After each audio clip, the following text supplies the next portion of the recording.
لو عاوز تعرف إيه اللي هيحصل لك يوم عملية جراحات السمنة بالتفصيل، تابعني في الفيديو ده. هحكي لك القصة بطريقة بسيطة، بس ركز معايا وعيش اللحظة من دلوقتي.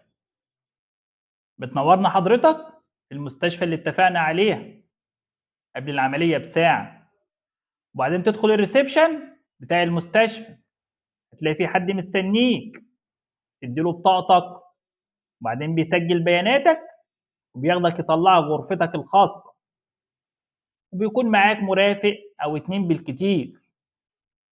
وانت في غرفتك هاجي امر عليك ومعايا المساعد بتاعي ودكتور التخدير عشان نطمن انك صايم وان التحاليل والفحوصات كويسه، وبلف لك رباط ضاغط على رجليك او بلبسك شراب دوالي كوقايه من الجلطات لا قدر الله.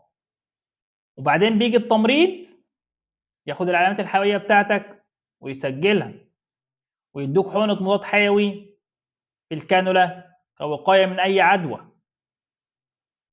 وبعدين بيلبسوك اللبس الخاص بالعمليات وبيركبوك على الترول.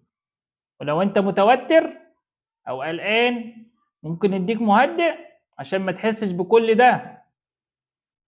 وبعدين بننقلك على ترابيزة العمليات المخصصة للسمنة، وساعتها بوريك الادوات الخاصة بتاعتك بتاعت العملية زي الدباسة والدبابيس الى اخره.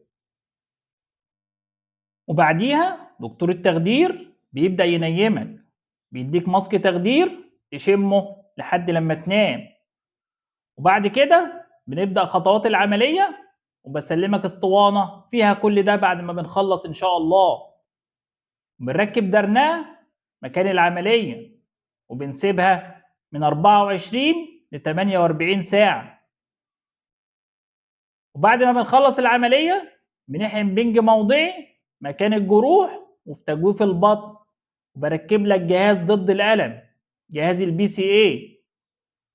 وبعد كده بننقلك على غرفة الإفاقة، ودي بتقعد فيها من 15 ل 30 دقيقة لحد لما نطمن عليك وتبقى كويس.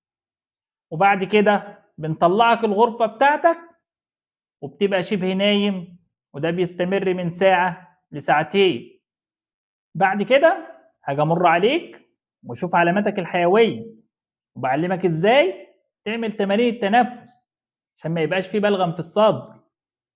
ممكن تحس بألم في الصدر أو في فم المعدة عشان هوا المنظار، وده بيتحسن مع الحركة. وبعد ساعتين بنلبسك اللبس بتاعك وتبدأ تتمشى واحدة واحدة. بنقعد في المستشفى لمدة 24 ساعة، بناخد فيها محاليل ومضادات حيوية وحقنة السيولة. واحنا في البيت بنكمل كمان يوم على المحاليل.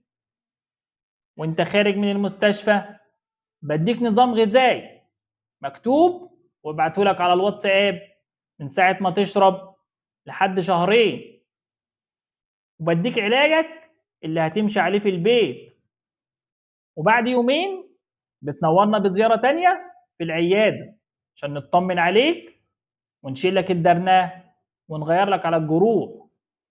لو عاوز تعرف كل حاجة عن عملية تكميم المعدة تابعني في الفيديو اللي جاي. استنوني.